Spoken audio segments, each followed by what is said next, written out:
Assalamualaikum everyone, welcome back to another mini message. It's been a minute, but we're here. For starters, early Ramadan Mubarak, because I don't know where some of you guys are at. So since we're all in different places, early Ramadan Mubarak.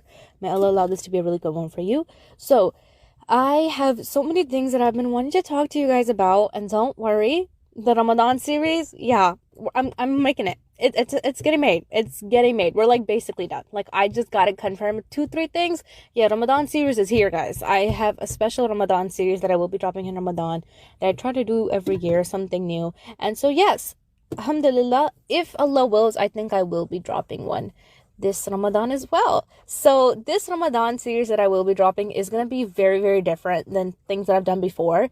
And it is going to be something that isn't necessarily like easy, or how can we say this? It won't necessarily be something that's all sunshine and rainbows. It might actually be a little bit scary, and it might cause some emotions of fear in your heart, and that's kind of the purpose of it. But you guys will get it when it comes.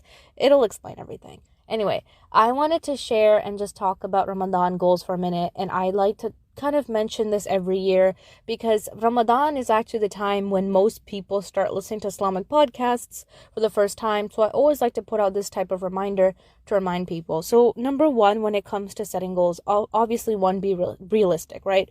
I had a goal, I think like 5 or 4 Ramadans ago, like 4 years ago then basically, that I wanted to do dhikr every day, right?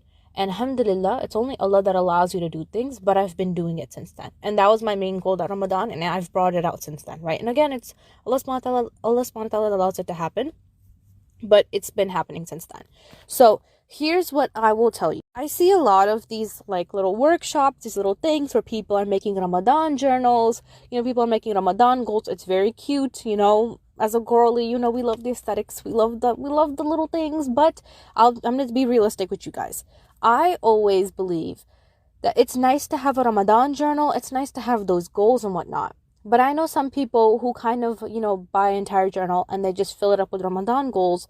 Well, one, are you really going to be able to accomplish all of them in this 1 month? This isn't me being, belittling or mean or trying to discourage you. It's just that we want to set things that we're going to continue to do outside of Ramadan. 2, what often happens is when people set these little Ramadan goals and whatever, they have a whole Ramadan journal, they often forget it right after Ramadan. They're just sitting on a shelf. No one ever uses it. And so what I always encourage people to do, and this is actually something that I'll be doing soon, is a faith board. So a faith board, you guys have heard of vision boards before. I feel like vision boards end up becoming too much worldly at times, or it just becomes, career, house, that, whatever.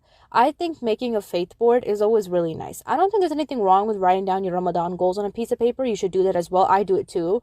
But some people, I feel like, get so consumed in trying to fill up books with goals and things that they should be doing that they forget the grander scheme, which is to take these things that you develop in Ramadan, these habits, these little, I guess how I like to say it is like these little baby habits, you want to mature them and grow them outside of Ramadan, right? And so we want to keep things that we can actually mature and grow. I always think that making a faith board is fun. So a faith board is basically similar to a vision board, but it's all about your faith. And the reason why I think this is especially nice in the time of Ramadan is because now here you can have an idea of the different things you want to do, and you can kind of target it as this being something I want to start working on this Ramadan, and this being something that I want to do in a couple years from now. So let's say, for example, you want to go to Umrah. That can be a little thing on your faith board that one day I want to go to Umrah. You could also have like a section where like this Ramadan I want to do more dhikr. This Ramadan I want to read more Quran. Like be a little bit more specific. And I feel like actually having one big faith board, one page that you see every day will help you a lot more as compared to having a journal that you only see for a week or two and then never touch again after Ramadan. Now, of course, each their own. I'm not saying one is better than the other. I'm just saying what works for me and what I think is always nice. I think that when you make that little faith board, you can also see how much you've grown and how many things you are trying to accomplish or want to accomplish. And I just think it's a nice way to have it all in one as compared to having a notebook that you might forget. Now, if you're someone who attends a lot of lectures, I know some masjids, they do like these intensive tafsirs in Ramadan where like they'll be going through different juzes. And I feel like if you are going to those, like you should definitely have a notebook where you're keeping all your notes, where you're writing down all those things.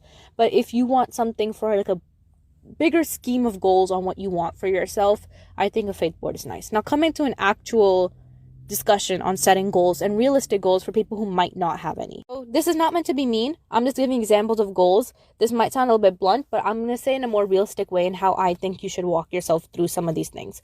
If you are someone who does not pray 5 times a day outside of Ramadan, and then in Ramadan you started praying 5 times a day, that is very good. Mashallah, may Allah keep you steadfast. Your goal right now should be to make sure we keep that out. So many times people are consumed on, I'm going to do this voluntary act. I'm going to wake up in the last third of the night, and you're not doing your 5 prayers. There's nothing wrong with that. There's nothing wrong with, wanting to wake up for the hajj, etc., etc., etc. Go ahead. Put that as a goal. But your priority right now, the thing that you should have a little star next to, is praying 5 times a day. Because the prayer, the obligation is what you're going to be asked about on the Day of Judgment first. Okay, when we stand in front of Allah, the standing in prayer makes the standing in front of Allah easy. So this is the first thing. This should be your main goal. And I know that some people might tell you that's not a big enough goal.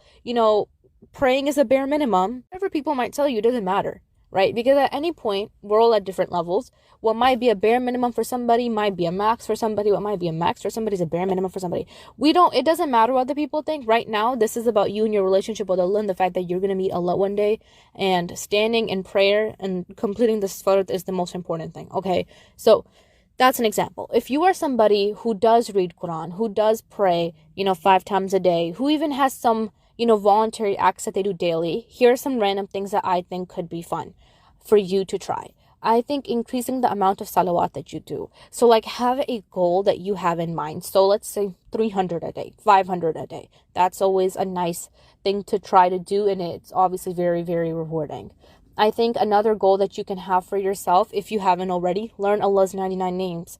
That one is a beautiful one. I remember I did that a couple Ramadans ago. Amazing. Learn Allah's 99 names. Another goal can be to read the Quran with translation, or with translation and with tafsir. So I think last Ramadan, I did a khatam of the Quran, and I read the entirety of the Quran, but also with translation. And alhamdulillah, again, it was a blessing, but it was a lot more different than just reading the Quran as much as I can and trying to finish it.